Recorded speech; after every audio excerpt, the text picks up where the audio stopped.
So last time we were walking through chapters 14 and 15, and I don't have as much to say about 16 and 17, but I thought I'd break it up here because that was such an important point, I think, in chapters 14 and 15, that there's a double exodus that's been performed.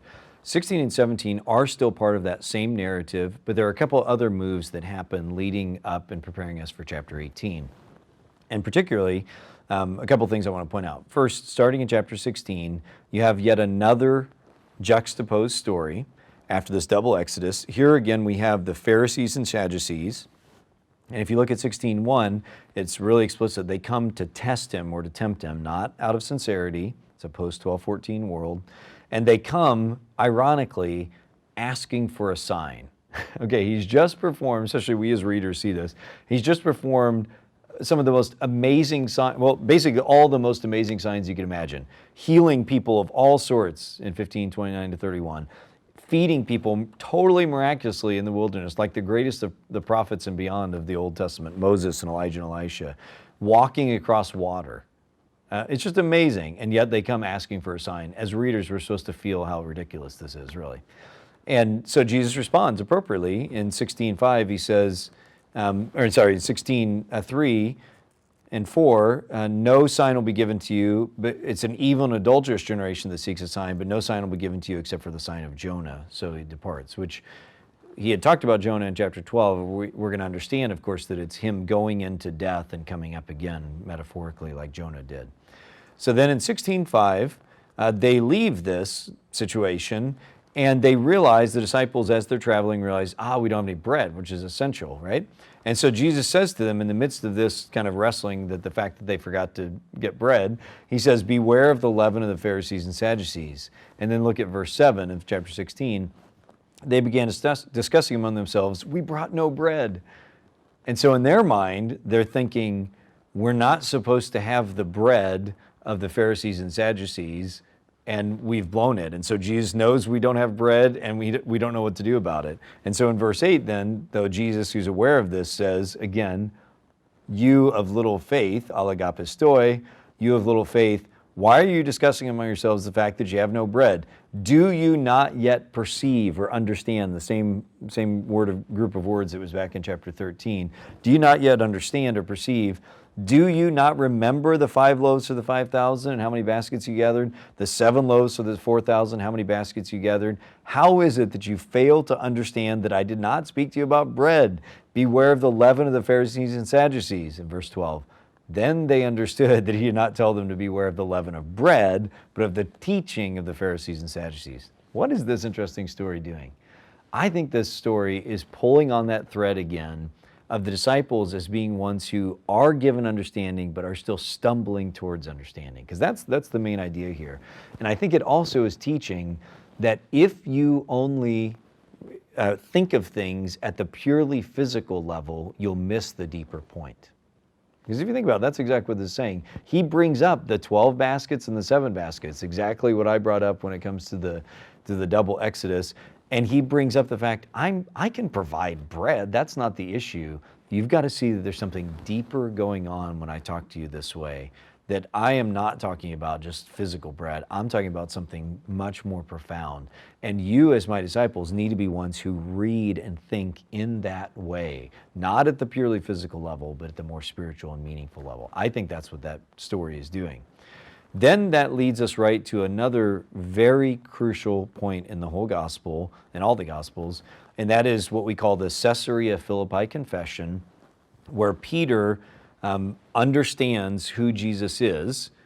After various answers of other people might give about who Jesus is, Peter replies, you are the Christ, the Son of the living God.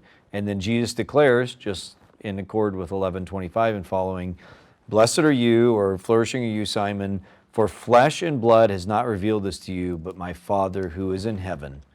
Right? Very important sort of what we call theological epistemology of Matthew, that the way people understand is by divine revelation, a theme we've been seeing over and over.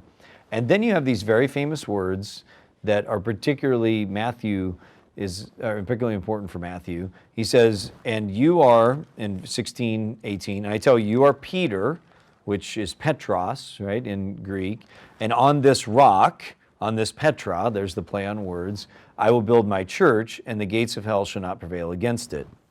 This very famous verse, of course, is hotly debated in the history of interpretation. For the Roman Catholic Church, much later on, it becomes the sort of foundational text for the papal succession and authority.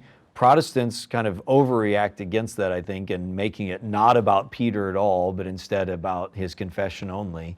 The reality is somewhere in between those two, I think. Not halfway between papal succession, I don't mean that, but what I mean is the fact that I think we need to understand that actually Peter does play a unique and crucial role in salvation history. In other words, I don't believe in papal succession. Obviously, I don't think that's what this text is supporting in any way. But I also am not convinced that we should just read this as having nothing to do with Peter. It's just that he happened to be the one who confessed it. Peter is more important than you and me.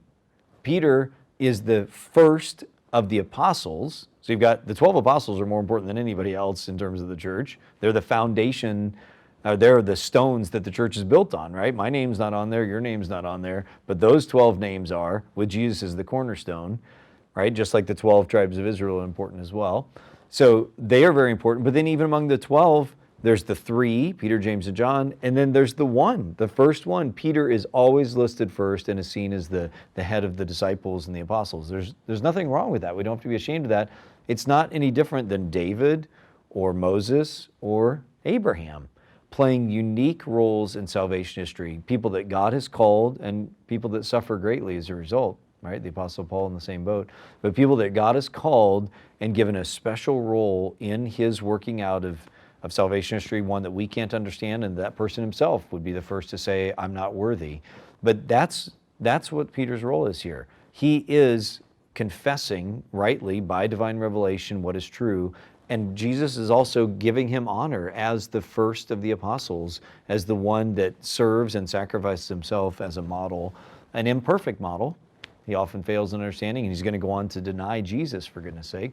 But he is a model and at the foundation level of the new work that God is doing in Christ.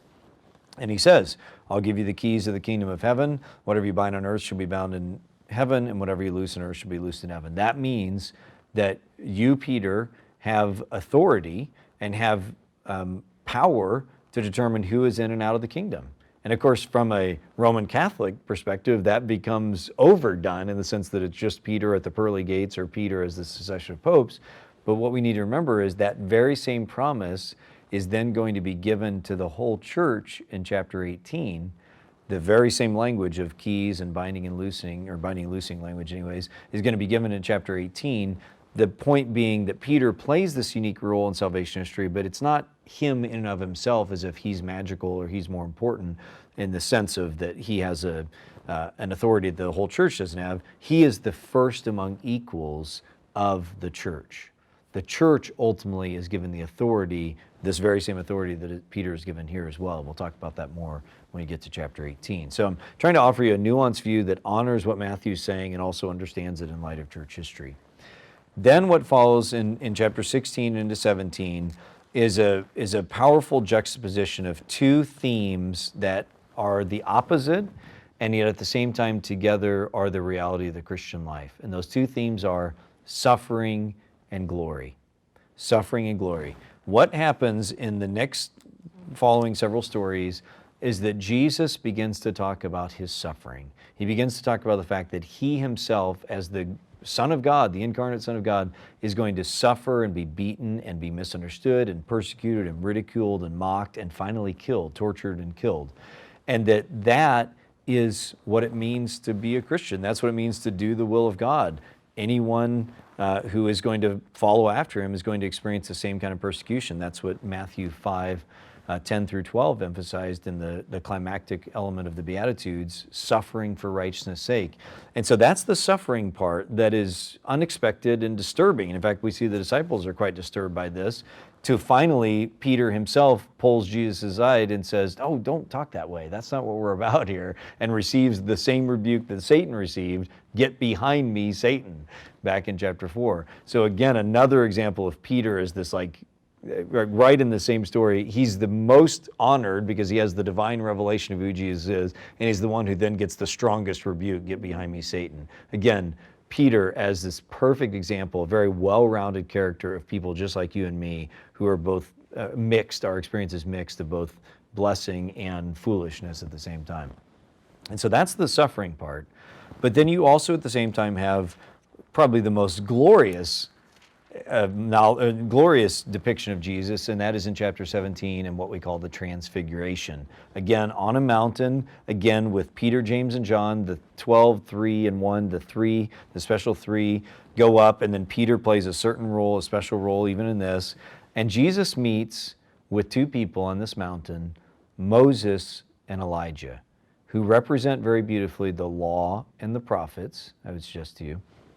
And he has this discussion with them, and the result is that he is shining. He is shown in all his glory, such that Peter doesn't even know what he's saying and offers to build tabernacles for them or tents to stay there. I mean, who knows? Peter's freaking out here. And so the point is we are given this image with the same declaration of Jesus' sonship that we saw at his baptism. We're given this picture of Jesus as the most glorious being in the world, more glorious than Moses and Elijah, because they are gone and he still remains, still though put into the juxtaposition of all of his suffering. And so those 2 themes together really are pointing us towards what's about to happen. That Jesus' greatest suffering and his greatest glory is about to happen, leaning forward to the end of the story and the point of where Matthew's going after we get on the other side of the next discourse and into Jerusalem.